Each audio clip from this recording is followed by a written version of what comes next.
Hello and welcome to the News by Standards. In mid-March, Chancellor Jeremy Hunt will unveil his budget. He'll say how much of our money the government will take in taxes and what it will be spent on. So what is the budget? Each year, the Chancellor of the Exchequer, who is in charge of the government's finances, makes a budget statement to MPs in the House of Commons. It outlines the government's plans for raising or lowering taxes. The budget also includes a big decision on spending on health, schools, police and other public services. When is the budget? The budget speech will be delivered on Wednesday the 15th of March. It usually starts at around 12:30 UK time and lasts about an hour. Labour leader Sir Keir Starmer will give his response straight after. After the speech, the Independent Office for Budget Responsibility, OBR, which monitors government spending, will publish a report on how the economy is doing. What could be in this year's budget? The outlook for the UK economy in 2023 to 2024 is slightly less bleak than it was last year, but public finances remain fragile, with the soaring cost of living and massive support for energy bills driving up government borrowing. As a result, Mr Hunt has said he is unlikely to be able to make significant tax cuts. However, he is now under pressure to keep struggling households, and a number of measures could be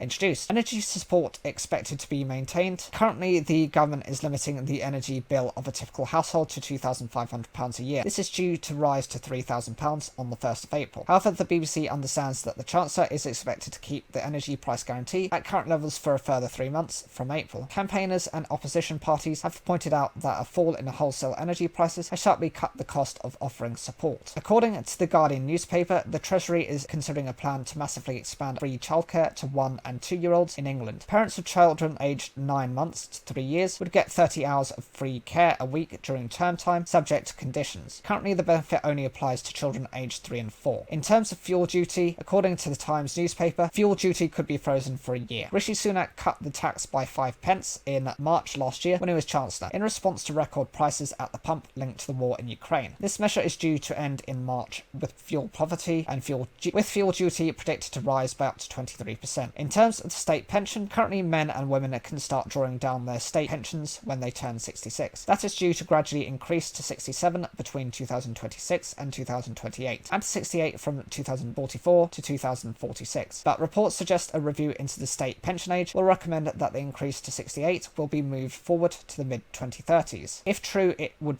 mean millions of workers born in the 1970s would have to push back their retirement plans. It comes as Mr Hunt is trying to lure people over age 50 back to the labour force to tackle worker shortages in many industries, and the tax-free allowance on pensions could rise. Currently, the so-called lifetime allowance, how much you can save in your pension pot before being hit with a tax charge, is 1.73 million, a level it would be frozen at until 2026, with pensioners more likely to be dragged into paying tax. Some may retire early, something Mr Hunt doesn't want. He told older workers in a speech that last month, "We will look at the conditions necessary to make work worth your while." Does the budget affect all parts of the UK? Some parts of the budget, such as defence spending, affect the whole of the UK. Others, such as education, only affect England. This is because Scotland, Wales and Northern Ireland make their own decisions. Scotland has income tax raising powers, which means its rates differ from the rest of the UK. The Scottish Government published its last budget on the 15th of December 2022 for the year 2023 to 2024. If the government announces extra spending on areas that only affect England, the other nations get an equivalent extra sum of money to spend as they choose, according to a rule called the Barnett Formula.